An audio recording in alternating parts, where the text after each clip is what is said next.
My daughter's voice came through the phone like a knife sliding under skin. "Dad, Mom's boyfriend and his friends are here. They're drunk, betting on who'll spend the night with me." The room around me disappeared. Just her breath. Just the sound of men laughing behind her. "He said you're thousands of miles away and can't help." Another voice, slurred, mean, cut through the line. "Your dad abandoned you, sweetie." I stopped breathing. "Lock your door," I told her. 10 minutes. My hands didn't shake. They never do. I called my lieutenant. "Bring everyone. The address I'm sending." He didn't ask why, just said, "Copy that." I was already moving before the call ended.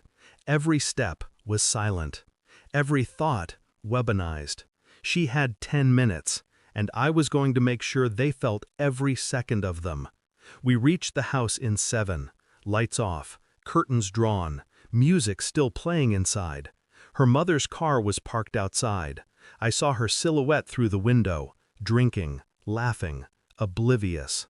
When I opened the front door, everything stopped. 3 men in the living room, my daughter's mother on the couch, and the boyfriend, shirt half-buttoned, eyes wide when he saw me. "Where is she?" No one answered. I took 1 step closer. The lieutenant's men moved past me, sweeping rooms. Then, down the hall, a sound, a door opening. My daughter's small, trembling voice, "Dad." I turned. She ran to me, wrapped herself around my neck. Her hands were shaking, her breath broken. Behind her, one of the men tried to speak. "It was just a joke." I didn't hit him, didn't need to. I just looked, and he looked away first. But what I felt wasn't relief. It was rot, because she'd called me instead of her mother, and her mother hadn't stopped them. Later that night, when the police took statements, I watched Julia, my ex-wife, smoke outside. Her hands were steady, too steady. I knew that look, the face of someone rehearsing guilt, someone trying to calculate what version of the truth could save them. She claimed she didn't know, that she'd fallen asleep upstairs, that she didn't hear the men. But the thing about liars is, their eyes never blink on time. I stayed quiet. Let her talk. Let her bury herself. I already knew I'd find out the truth. It's what I do. I find people who disappear into their own lies and drag them back into the light.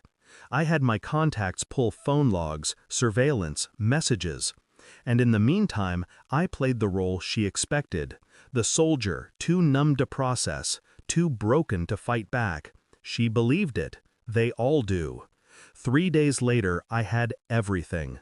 Group texts, photos, a recorded message where her boyfriend bragged to a friend. She doesn't care what I do as long as I keep her secret. Her secret. That phrase burned. Because Julia didn't protect our daughter. She protected him.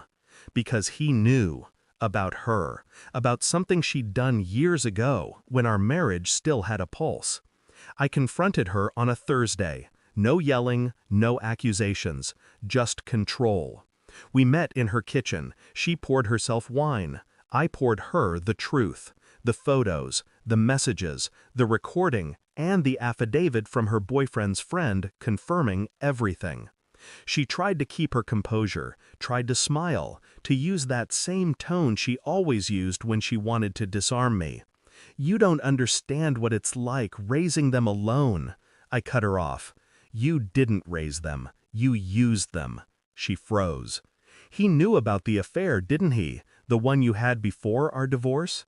She didn't answer, didn't have to. Her silence was confession enough. I leaned back. "So you let him near our daughter, because if he talked, you'd lose everything." A single tear fell down her cheek. Not sorrow, fear. Because she realized, too late, that I wasn't there for revenge. I was there for control. I made 1 phone call in front of her, to the district attorney, to CPS. Her face collapsed as I spoke. Each word a quiet execution. I turned to her when I finished.